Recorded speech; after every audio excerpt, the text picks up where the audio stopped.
10, quase 9. Quem pode declarar 9 que não tem 8 pessoas e meia? 8 pessoas, 7? Se declaram cristãs. É muita gente. A maioria brasileira se declara cristã.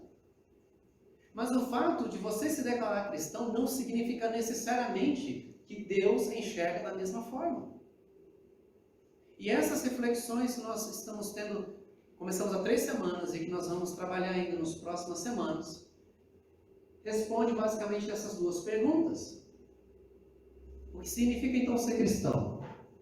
Será que é você responder lá no censo, a pesquisa, sou cristão, sou católico, sou ateu? O que significa ser cristão, afinal de contas?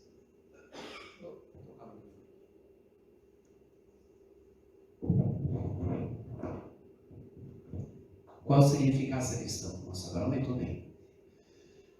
E a segunda pergunta. Quem é que define o que é ser cristão? É a televisão? Você mesmo? É o pastor? É o padre? Quem define o que é ser cristão? E em tempos em que cada um decide o que é, a gente precisa ter algo firme, algo que não mude o tempo todo. A gente precisa que Deus possa nos direcionar, responder essas perguntas. O que significa ser cristão? O que você quer dizer no fundo do seu coração quando você declara, sou cristão? A parábola de hoje, a parábola era uma história, era uma lição ensinada por meio de uma história contada de coisas do cotidiano, coisas do dia a dia.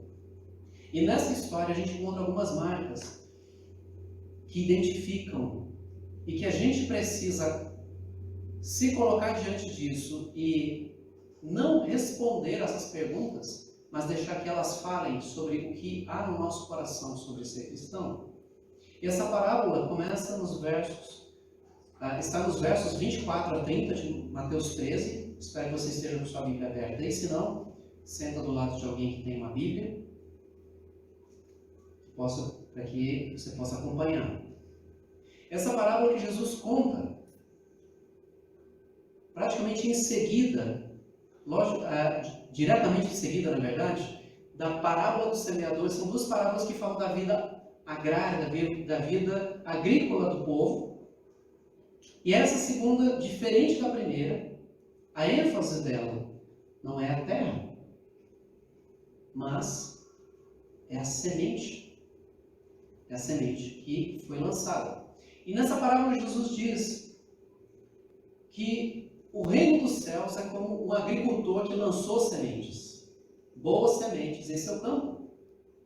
E enquanto os servos dormiam, era hora de descansar, seu inimigo, o inimigo desse senhor, desse agricultor, veio e semeou joio no meio do trigo e foi embora. Quando a plantação começou a crescer, o joio também cresceu. Os servos do agricultor vieram e disseram: o campo em que o Senhor semeou as boas sementes está cheio de joio. De onde ele veio? O inimigo fez isso, respondeu o agricultor. Devemos arrancar o joio? Perguntaram os servos. Não, respondeu ele. Se tirar o joio, pode acontecer de arrancar também o trigo. Deixem os dois crescerem juntos até a colheita. Então direi aos ceifeiros que separem o joio, amarrem-no em feixes e queimem-no, e depois guardem o trigo no celeiro. E Jesus conta essa história. E o que há de curioso nessa história é que, junto com a parábola que vem anterior a ela, que é a parábola do semeador que estava semear uma semente, parte da semente caiu à beira da estrada, outro caiu no lugar pedregoso, outro lugar com espinhos e outro em boa terra. O que tem semelhante entre essas duas parábolas é que elas fazem parte das pouquíssimas parábolas que Jesus explicou o que ele queria dizer. Aliás, as parábolas tinham dois propósitos. A primeira, e elas são opostas entre si, mas elas são propósitos de Jesus usar esse método de ensino. Primeiro era para tornar claro, pegar algo do dia a dia e explicar qual era a verdade que estava sendo ensinada. E a segunda era para fazer justamente o oposto. Era para dificultar a compreensão. Era lá, mas por que Jesus fazia isso? Porque Jesus queria ver qual era a reação das pessoas quando elas ouvissem o que estavam ouvindo. Porque pessoas interessadas perguntam. Pessoas desinteressadas deixam passar. Ah, tá bom, foi mais uma história. Tanto que nessas duas parábolas os discípulos falam para Jesus: Senhor, por que o Senhor fala por parábolas? Explica para nós. Eles foram os únicos que fizeram isso. E nessa parábola que Jesus explica, que você pode avançar na sua Bíblia um pouquinho, lá nos versos, a partir do verso 37, Jesus vai explicar então o que significa essa parábola. E ele explica porque ele contou a parábola daquele modo, para que quem estiver ouvindo não ouça. Para que aquele que não compreende, não compreenda. Por quê? Porque a compreensão das coisas de Deus tem muito a ver com o que as pessoas querem de Deus. As pessoas se interessam pelas coisas de Deus. E Jesus então vai explicar. Olha, na parábola do joio e do trigo, ou trigo e joio, como você preferir, nessa parábola ele está dizendo, verso 37, que o semeador é Jesus. O semeador é o Filho do Homem. O campo onde foi lançada a semente é o mundo. É o mundo que a gente vive, é a realidade que a gente vive, o meio. A boa semente são os filhos do reino. E o joio são os filhos do maligno. E tem mais. O inimigo que jogou a semente, o adversário daquele que semeou, ele é o diabo. O negócio começa a ficar mais tenso. A colheita, o fim dos tempos. Os ceifeiros, que não são os servos que falaram com o Senhor que tinha joio, são os anjos. O fogo para onde são lançados o joio, depois de separado do trigo, é o julgamento de Deus, e o celeiro é o céu. Mas essa parábola apresenta 3 agravantes aqui que a gente precisa prestar muita atenção. Em primeiro lugar, no meio dessa parábola que Jesus fala quem é o quê, ou quem é quem nessa história, tem 3 agravantes. Primeiro, tem semelhanças entre o trigo e o joio. Eu sei que a gente não vive numa realidade agrícola aqui, mas o trigo e o joio são muito parecidos. Na semente, na aparência antes de dar o fruto. São muito parecidos. Muito. Até cria uma confusão, mas quem tenta encontrar a diferença entre uma, reconhecer qualquer uma e outra. O segundo agravante é que essa parábola fala de separação, fala de julgamento. Fala que haverá um dia em que o joio será separado do trigo. Mas também essa parábola apresenta o terceiro agravante, que é a base do julgamento. A base do julgamento vai ser a natureza de cada uma delas. O trigo não vai ter o mesmo destino do joio. E o que isso tem a ver com a gente? Pastor, você está falando de roça, nunca plantei um pé de feijão, nunca coloquei nem um feijãozinho no algodão úmido pelas experiências de escola. Essa parábola traz algo para nós hoje, para responder aquelas 2 perguntas: o que significa ser cristão e quem define o que é ser cristão. E a gente precisa ter claro isso. Porque haverá separação. E diferente da primeira parábola, essa parábola já está falando, ela fala de 3 momentos. Ela fala de quando a semente é lançada, fala de quando dá os frutos e também fala do julgamento. Ela encerra. É como se fosse o encerramento da história. E Jesus já está antecipando esse tema. E o que isso tem a ver com a gente tem tudo a ver. Porque para Deus, ser cristão é mais do que você frequentar a igreja. Eu brinco às vezes com algumas pessoas que falam assim: pastor, eu sou membro da igreja há tanto tempo. E lógico, né? Dependendo da liberdade que a gente brinca e fala assim: olha, mas as cadeiras chegaram antes de você aqui. Se for por tempo de entrar no céu, tempo de igreja para entrar no céu, os bancos estariam antes da gente lá. Para Deus, ser cristão é muito mais que estar na igreja. É muito mais do que até ser membro de igreja. É muito mais do que fazer coisas que um cristão faz. Porque muita gente que nem é cristã faz muitas coisas melhores do que cristãos. Tem muita gente que não acredita em Jesus Cristo, que faz boas obras que cristãos não fazem, que deveriam fazer, mas não fazem. Tem pessoas que têm muito conhecimento bíblico, mas nem por isso são cristãos. É joio ou trigo? O joio e o trigo têm várias coisas em comum. Eles são muito parecidos. Em primeiro lugar, é que eles vivem no mesmo mundo caído. O joio e o trigo foram lançados na mesma terra, no mesmo campo que Jesus disse que é o mundo. A gente convive com pessoas que são cristãs de verdade e pessoas que não são cristãs de verdade. A gente tende a falar assim, ó, separar isso aqui, acho que esse grupo fica melhor, fica aqui, esse grupo fica aqui. A gente não tem como evitar isso, a gente não tem como separar, a gente não tem como se isolar nesse mundo. A segunda coisa que é em comum entre o trigo e o joio é que eles são sujeitos às influências da época. A influência da cultura, a influência do pensamento, a influência da moda, a influência da ideologia. Não existe crente 100% isento de tudo.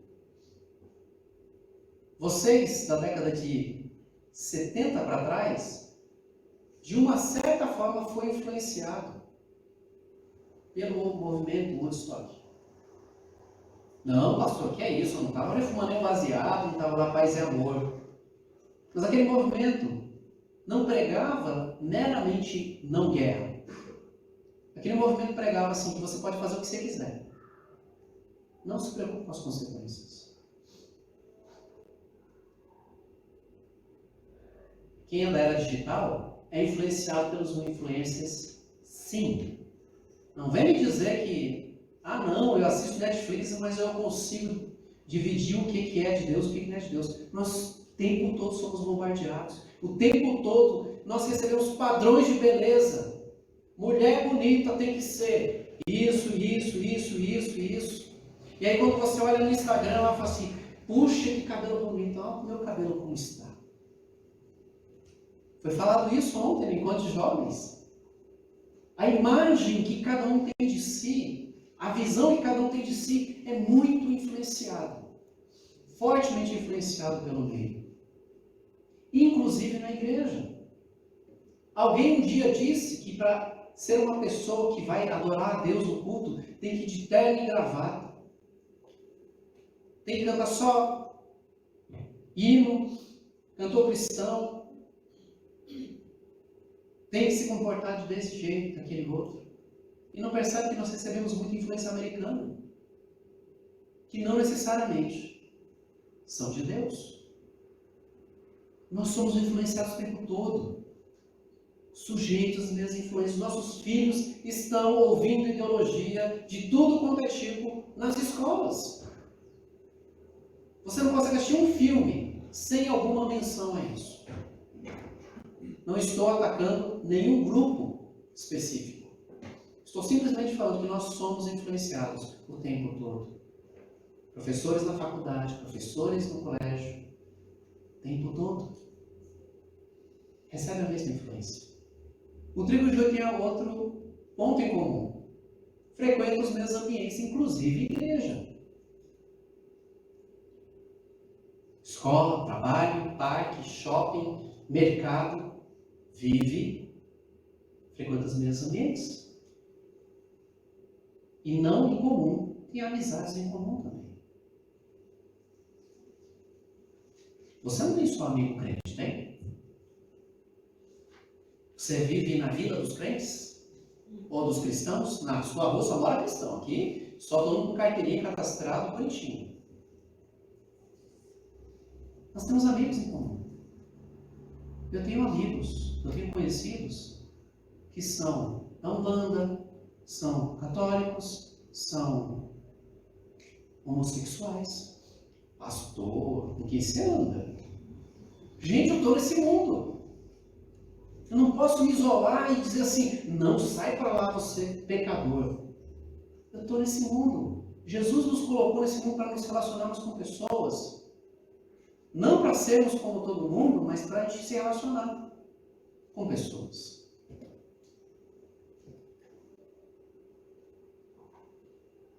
Trigo e joio, lidam com os mesmos, muitas vezes com os mesmos dilemas. O que eu vou fazer da vida? Terminou o relacionamento, crise. Filho está dando trabalho, crise. Está desempregado, lida com ansiedade. O joio e o trigo lidam com coisas, não todas iguais, mas muitas coisas em comum. Pastor, então como é que a gente pode saber quem é trigo e quem é joio? Aliás, um parênteses aqui. Essas mensagens, gente, não são para a gente pegar assim e chegar lá, Gu, ó, essa mensagem foi para você, hein? Mandar lá o print lá para o fulano que não veio no culto. Quando Jesus estava falando isso aqui, era para que cada um colocasse diante de si o que ele estava falando e pudesse fazer uma autoavaliação. Não a partir de si mesmo, mas a partir da palavra. E o cristão hoje precisa fazer isso. Porque como a gente já está vendo até aqui, o joio e o trigo frequentam os mesmos ambientes, são sujeitos às mesmas influências, lidam com os mesmos dilemas. Mas o que é que diferencia um do outro? É o fruto. Porque a única coisa que vai diferenciar de fato o trigo do joio, porque a gente não tem um olho microscópico para ver o DNA, é o fruto. É o fruto, porque dependendo do fruto que produz, revela-se o coração. Porque é ali que se esconde o verdadeiro eu. Não é o que você vê na rede social, não é o que você vê na postagem. Glória a Deus, aleluia, e posta lá Salmo 23. No princípio Deus fez o céu da terra. Ele escreve errado. Isso é Gênesis 1. Pode até escrever direitinho, mas não é isso que identifica. Pode colar atrás do aquele adesivo assim, presente de Deus. Deus na direção. Pode falar como crente, se vestir como crente, ouvir música de crente. Mas o cristão de verdade, ele produz fruto. E não estou falando crente de religião, não, tá, gente? De crente em Jesus Cristo mesmo. No sentido correto da palavra. E algumas marcas a Bíblia nos mostra que vai diferenciar. Em primeiro lugar, não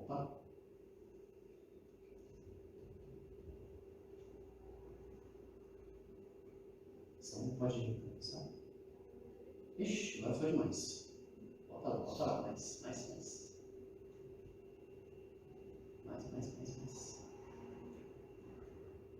Aí, agora, primeiro. Aí, obrigado. Não tem problema. Em primeiro lugar, a primeira marca, o primeiro fruto de uma pessoa que é cristã de verdade, é que ele ouve a voz de Jesus. E obedece. Responde a voz de Jesus. Atende a voz de Jesus. João capítulo 10, Jesus está ensinando. E ele diz: o porteiro lhe abre a porta para o pastor das ovelhas. E as ovelhas reconhecem sua voz e se aproximam. Elas reagem à voz do pastor. Ele chama suas ovelhas pelo nome e as conduz para fora. Depois de reuni-las, vai adiante delas. E o que Jesus completa dizendo? Elas, pode ler, gente.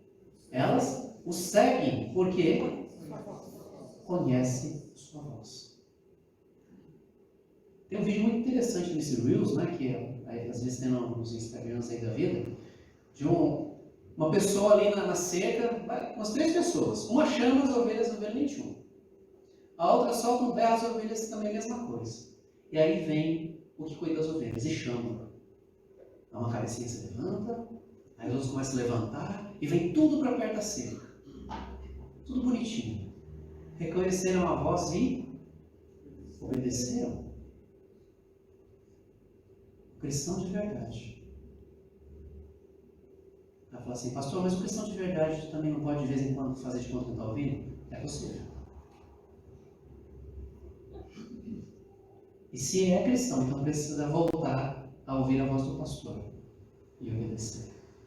Mas só a ovelha, só o trigo consegue reconhecer a voz e obedecer. Porque muitas vezes você pode até entender o que Deus falou para você. Você pode até ter experimentado milagres. Você orou, Deus atendeu. Você clamou por alguma coisa, Deus fez. Mas o passo mais importante não é a experiência, é ouvir e obedecer. A ovelha, o trigo, obedece. E como é que Jesus fala com a gente? Ele fala pela palavra. Deus fala pela palavra, Deus fala ao nosso coração confirmando com a palavra. Deus usa outras pessoas falando que confirma com a palavra o tempo todo. Seja pela palavra diretamente pelas pessoas ou pelo próprio Espírito Santo que habita no cristão. Deus fala. E fala ainda hoje. E a gente fala com Deus. E como é que a gente fala? Orando. É pela oração que a gente busca a Deus. E tanto o crente quanto não, o cristão quanto o não cristão, podem ler a palavra, podem falar com Deus. Eles podem até entender o que Deus diz e ter experiência sobrenatural. Mas o cristão obedece. O cristão, joelho, ele foge, ele evita, ele faz de conta que não é com ele. É sempre para os outros. É para aquele irmãozinho que não é para o culto. Manda um link para ele, pastor. Ele precisou da pregação de hoje. Sempre desvia. Nunca entende. É comigo. É comigo que Deus está falando. Muita gente vai até Deus com uma causa. Clama de joelho, chora. Faz jejum. Deus me dá uma direção. E Deus fala assim, vai por aqui. Deus, o Senhor falou para ir para aqui? Não, filho, falei para ir para cá. Para fazer isso, para tomar essa postura, para ter essa atitude. Não, Deus é muito trabalhoso. Eu vou por aqui. Mas o trigo diz, Deus, é sério que é para ir para lá? Deus, eu confio no que o Senhor diz. O apóstolo Pedro, quando ele teve o primeiro encontro com Jesus, ele pescou a noite inteira, não pegou nada. Um pescador profissional. Lançou a rede, trabalhou a noite inteira, não pegou um lambari sequer. E volta para a praia, vai lavar as redes, e Jesus encontra com ele e fala para Pedro. Um carpinteiro fala para o pescador, fala, volta lá. Volta lá, joga do outro lado do barco. E Pedro fala o quê? Aí Pedro, como um bom pescador, ele diz, já usei várias estratégias, não pegou. Mas sobre a tua palavra lançarei as redes. Lançou a rede e veio muito mais do que ele sozinho poderia fazer. Pedro ouviu e obedeceu. Obedecer é aceitar a direção de Deus. Obedecer é se submeter ao que Deus diz. Não existe nem mas, nem se. É crer que aquilo que Deus disse é a verdade. E a verdade de Deus não é relativa, ela não muda. Deus não fala para você isso aqui hoje e amanhã.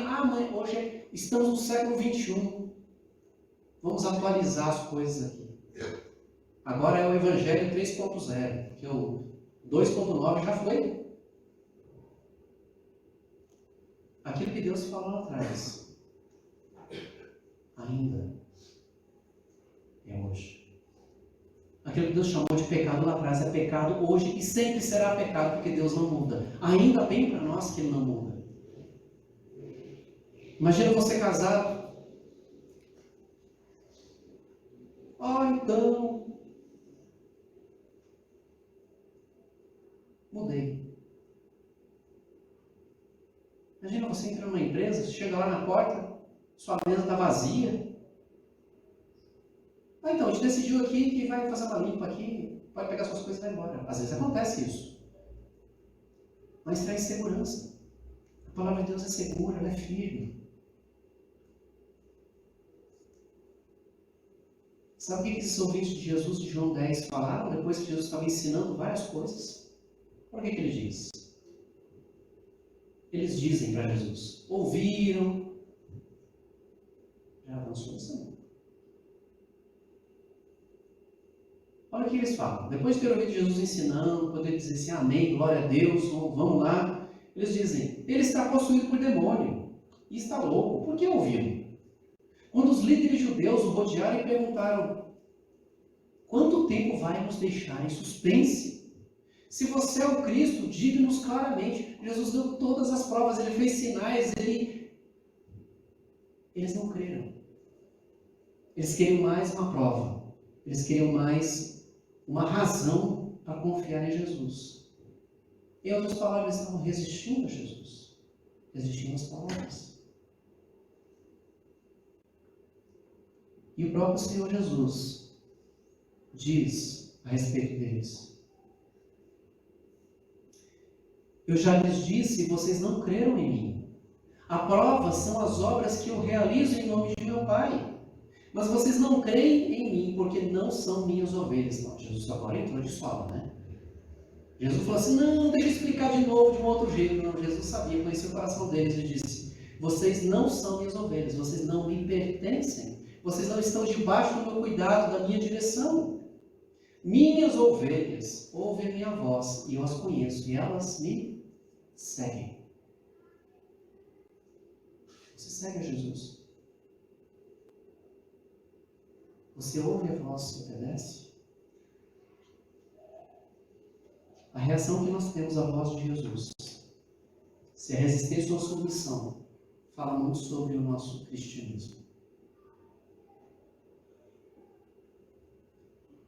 Revela o nosso coração, se somos trigo ou joio,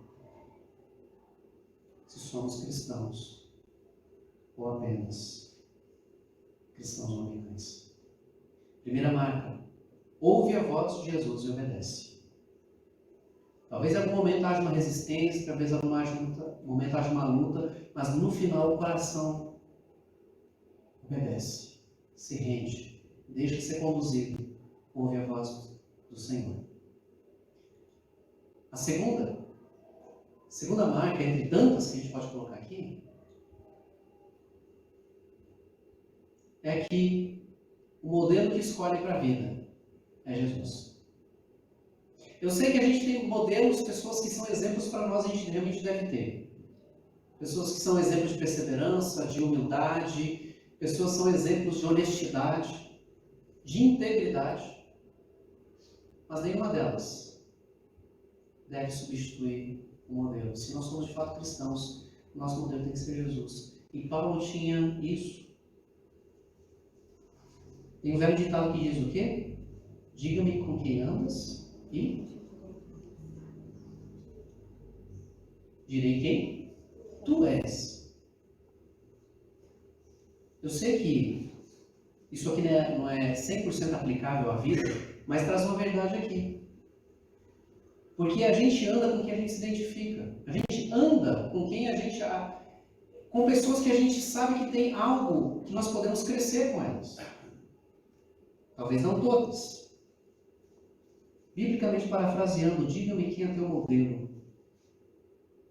E eu direi quem tu és. Muitos se declaram cristãos naquela porcentagem alta de 86,8% dos brasileiros. Mas tem como modelo de vida a cultura, os influencers nas redes sociais. Padrão de sucesso é o quê? É ter carro do ano a cada 2 anos. É vestir tal marca de roupa, é ter tal cabelo. Não, pode copiar o cabelo, isso não tem problema. Mas quando isso se torna um padrão para a sua vida, que se você não alcançar aquilo, se você não fizer, você é menos do que você é. Falamos sobre autoestima. A pessoa olha lá no Instagram, puxa, a pessoa tem um cabelo tão bonito, eu não tenho igual dela. E esses sentimentos. Ou não tem aquela família feliz viajando lá para Porto Seguro. Puxa, sou profissionalmente fracassado, não posso nem pagar um passeio. Quando a gente toma como modelos essas coisas que não são Jesus, nós corremos um grande perigo de nos tornarmos como não cristãos. Quando Paulo escreve a carta aos Filipenses, ele tinha que lidar com conflitos. Pessoas comparando Paulo com outros apóstolos, e Paulo vendo a igreja se comparando com outros e usando um modelo que todo mundo usava. Do tipo, bateu, levou. Não vou deixar barato. Não leva o desaforo para casa. Ele tinha que tratar dessa igreja, porque começou a haver dentro da igreja competição. Começou a haver dentro da igreja, olha, eu tenho 3 ministérios na igreja. Puxa, um dia você tem 2, você vai ter 3. Fica tranquilo. A vida da igreja começou a se movimentar e acontecer dessa forma. E Paulo precisava lidar com essa igreja. Por isso, tendo isso na igreja, Paulo precisa dizer: não sejam egoístas, nem tentem impressionar ninguém. Sejam humildes e considerem os outros mais importantes que vocês. Não procurem apenas os próprios interesses, mas preocupem-se também com os interesses alheios. Muito bonito. Parece um moralista falando. Ivaldo, você tem que ser um homem humilde.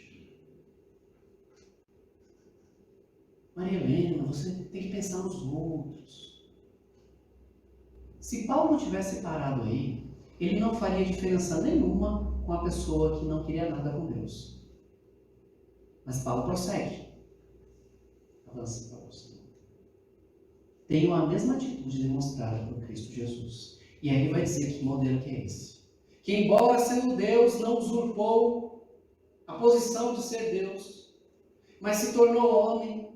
Foi humilde, foi servo, obediente até a morte e morte de cruz.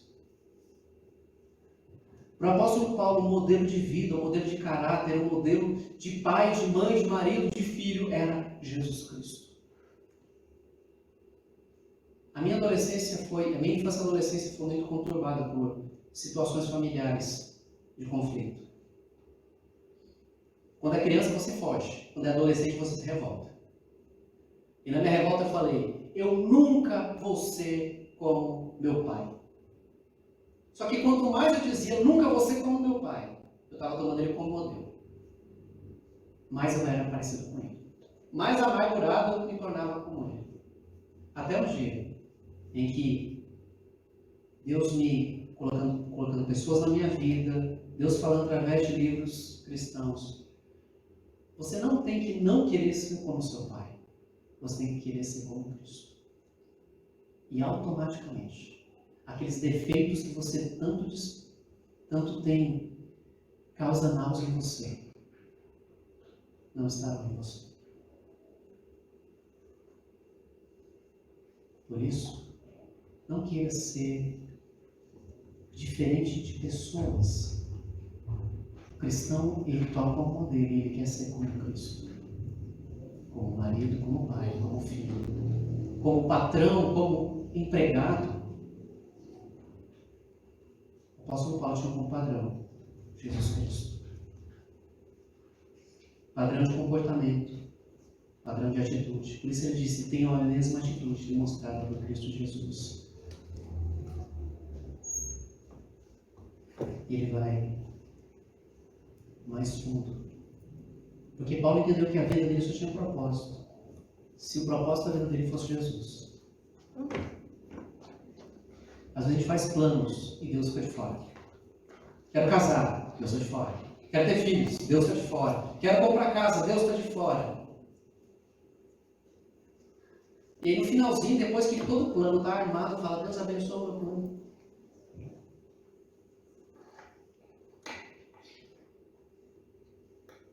O apóstolo Paulo, para ele, o padrão era Jesus Cristo. E ele vai falar. Nos próximos slides também.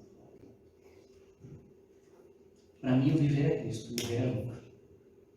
Se eu vou viver para Cristo, do modo como agrada a Cristo, cumprindo os propósitos de Cristo. E se eu partir, vou partir para o Senhor. O padrão dele era esse. Mas um pouquinho antes, Paulo vai dizer, com muita dor no coração, de pessoas que não tinham Jesus como modelo. Pois como lhes disse muitas vezes, e o digo novamente, com lágrimas nos olhos, há muitos cuja conduta mostra que são, na verdade, inimigos da cruz de Cristo. Como eles se comportam? Eles rumam para a destruição. O Deus deles é o próprio apetite, são os próprios desejos. Eles se vangloriam de coisas vergonhosas e pensam apenas na vida terrena. O cristão, ele frutifica, e seu fruto aponta, revela que ele tem como modelo Jesus. Sua vida gira em torno de quê? Ou de quem? Paulo era um verdadeiro cristão, não porque ele pregava Jesus, não porque ele andava com a Bíblia rexona debaixo do braço para onde iria, e nem porque ele plantou muitas igrejas, mas porque ele tinha Jesus como a razão de toda a sua vida. Jesus era tudo o que ele tinha. Era tudo o que ele tinha. Isso tem a ver com o terceiro e último da nossa reflexão. O cristão ama a vinda de Cristo. Gente, tem um dia assim que acho que mais as mulheres, né, do que os homens, quando estão noivos, preparando o casamento, né, estão ansiosas, né, se prepara, o dia da noiva, e faz aquele tratamento todo. Querem encontrar com o noivo. A expectativa. Acho que no meu caso eu estava mais caindo, eu estava mais ansioso, porque quando eu vi a menina lá através a porta de vidro que não tinha aberto ainda, e eu estava cantando, quando eu vi aquele vulto branco chegando, estou frio, coração dispara, ela não podia ter que parar de cantar, porque ela cantar até ela chegar no altar. Ansiedade no sentido bom, expectativa.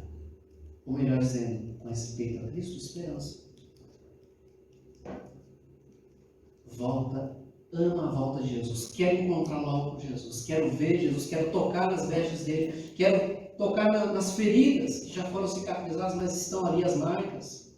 O cristão de verdade vive seus dias trabalhando, ele trabalha bastante, ele estuda bastante, ele ajuda as pessoas, ele serve, mas ele nunca esquece o lugar para onde ele vai voltar. E lá é isso. Lá é o lugar para onde nós devemos voltar, onde a gente encontra descanso. O cristão de verdade, ele ama a volta de Cristo. Paulo tinha isso profundamente no seu coração. Volta um pouquinho, Senhor.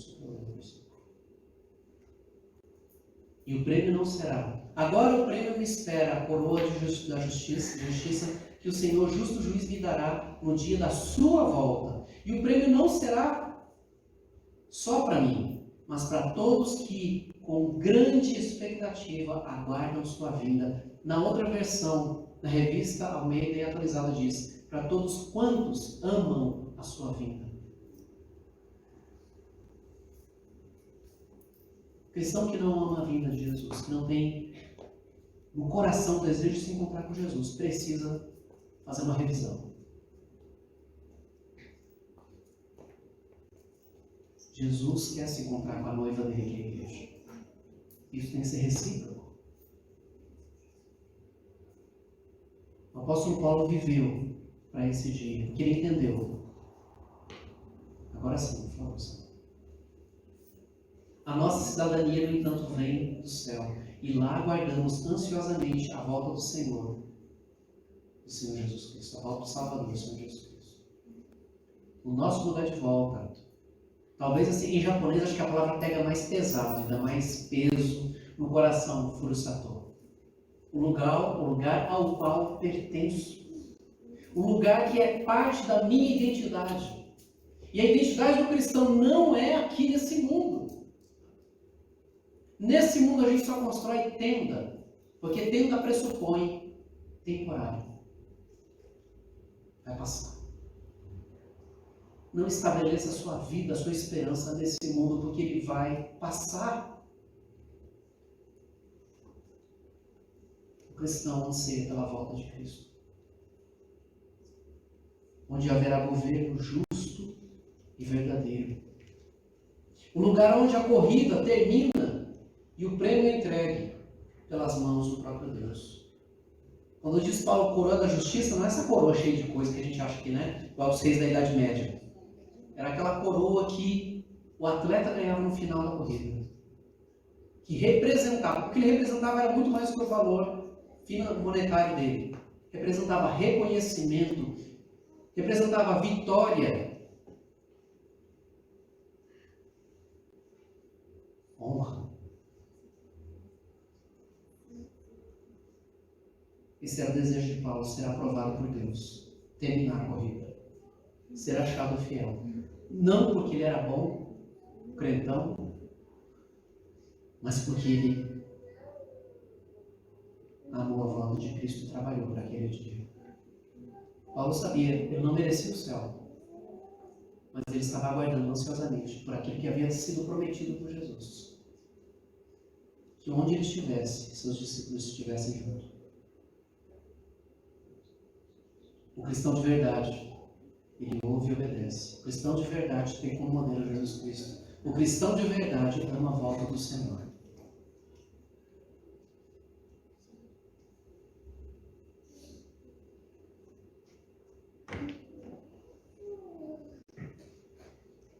Quais dessas marcas estão na sua vida? Você tem ouvido e obedecido?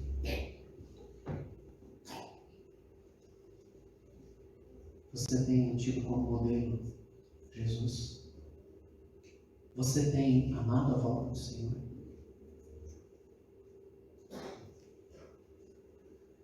O pastor brincou falando assim, bem no casamento, no meu casamento. Espero que Jesus não volte hoje. Deixa passar o lua de mel, deixa passar o primeiro ano de casado. Lógico, era brincadeira dele. Ele falou assim, não, que Jesus volte, se Jesus puder voltar agora, que ele volte. Mas amar a volta de Jesus deve ser o maior anseio do nosso coração. Jesus volta, não para me livrar dos meus sofrimentos, mas Senhor, volta. Volta para buscar aqueles que têm perseverado no Senhor. Volta. Essas marcas estão em você? Se não, ainda há tempo. Venha Jesus como você está, para que Ele te torne quem você deve ser. Jesus não está falando assim, larga o cigarro, larga a bebida, para de ficar vendo isso e aquilo. É vindo a Jesus e as outras coisas vão acontecer. E falar assim, venha Jesus, não é que Jesus está em algum lugar aqui, está à direita e está à esquerda. Vir a Jesus significa reconhecer que você precisa de um Salvador, que sozinho não vai te salvar. Sozinho não vai ser melhor do que aquela pessoa que você não quer ser. Sozinho, a vida não vai tomar um rumo melhor. Só diferente. Mas com Jesus, Ele pode tornar aquilo que não é real hoje, real. Baixe a sua cabeça. Essas marcas estão na sua vida?